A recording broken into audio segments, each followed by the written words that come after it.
Welcome. We have been waiting for you to tune in to hear tales of Prince Edward Island, a place of history and some mystery. You may be surprised by the true stories that have been unearthed and brought to life by our radio dramas. We invite you to settle into a comfortable chair and let the voices and sounds trigger your imagination as you hear the following dramatic story.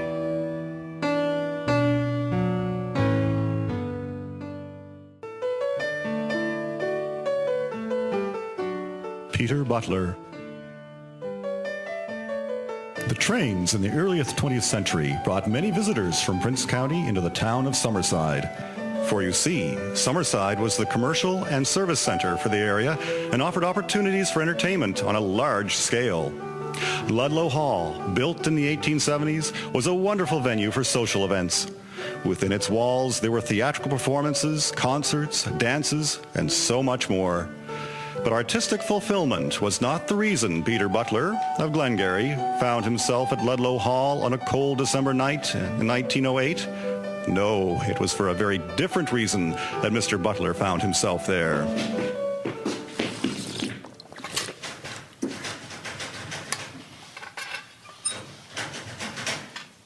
Finally, an unlocked door. I was starting to think I was going to have to sleep outside. That's not a good thing on a cold December night in Summerside. Now, where's my whiskey bottle? Ha! It's right here in my pocket.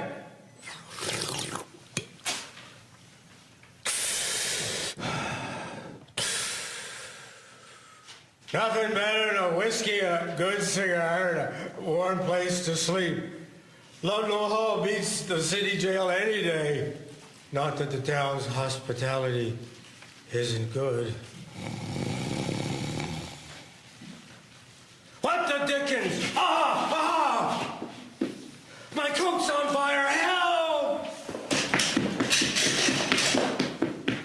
Someone help! Help me! Fire! Fire! Ah! My God! That man's clothing is on fire! Quick! Throw him to the ground to smother the flames! It's okay! It's okay! The fire's out now! He needs medical attention. We'll have to get him over to the police station. They'll get the doctor. Summerside did not have a hospital until 1912, so the Good Samaritans turned to the best resource known to them, the police station. Doctors, serving the community at the time, saw patients in their offices or made house calls.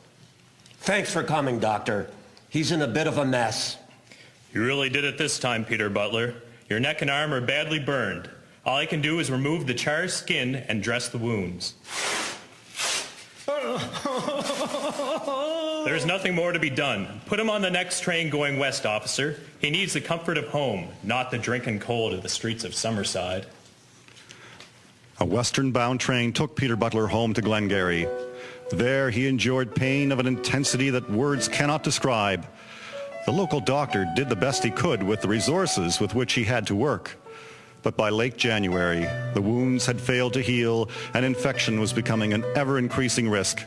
The doctor had a difficult decision to make. The wound is not healing, Peter. I see no alternative but to try and graft a piece of skin from your thigh onto the wound. Nurse, disinfect the kitchen table. We will operate there. You may be surprised at the doctor's recommendation. The fact that he has no hospital to work in, and yet he is aware of the procedure of skin grafting. But don't be amazed, for skin grafting dates back to 3,000 years before the birth of Christ. It originated in India, when it was the practice of the day to punish people caught in criminal acts or adultery by cutting off their noses. To repair the damage, a bricklayer would mold from clay a replacement nose and cover it with grafted skin taken from an unwilling slave or the backside of the victim. In the 14th century, the Italians resorted to skin grafting to try and repair the damage done to nose tissue by syphilis. It wasn't until 1871 that Europeans realized skin grafting could increase the survival rate of burn victims. But even so, considering the conditions under which he had to work, the community doctor must have felt it was his only hope for saving the life of Peter Butler. Here's the chloroform, Doctor. No. The skin from the thigh must be congested with blood before it is removed. Please pass me the wooden paddle, nurse. The area is bright red. Thus the blood supply should be sufficient.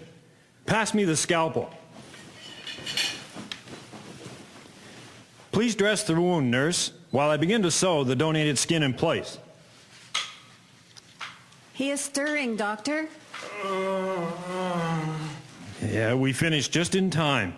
His body is weak from years of abusing the drink and the recent suffering from the burn and the infection. Hopefully he'll be strong enough to recover from the operation. Well, all we can do now is wait.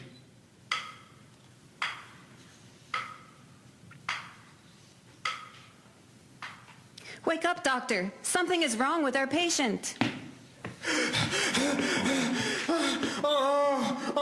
Drink. Need a drink. His skin is clammy and pale. He's going into shock. What do we do? Try to calm him and make him as comfortable as we can. He's gone. I extend my sympathy to you family members.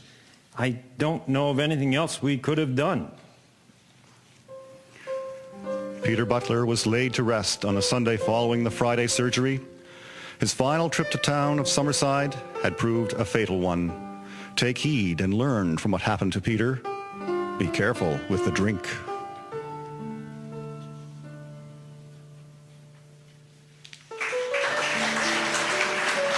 The narrator was Stuart Smith. Peter Butler was played by Stephen Hurst. Man 1, Dan Casely. Man 2, Vernon Campbell. Policeman, Wayne Wright. Dr. 1, Brent Slater. Dr. 2, Albert Goody. Nurse, Karen Slater. Our musician today was Christine Anderson Gallant. Recording artist, Peter Gallant. Foleys, Krista Carruthers, Jamie Webster, Alexander Gallant, Sabrina Webster. Introduction by Lowell Hustis. Script by Marlene Campbell. Brought through the support of Canadian Heritage.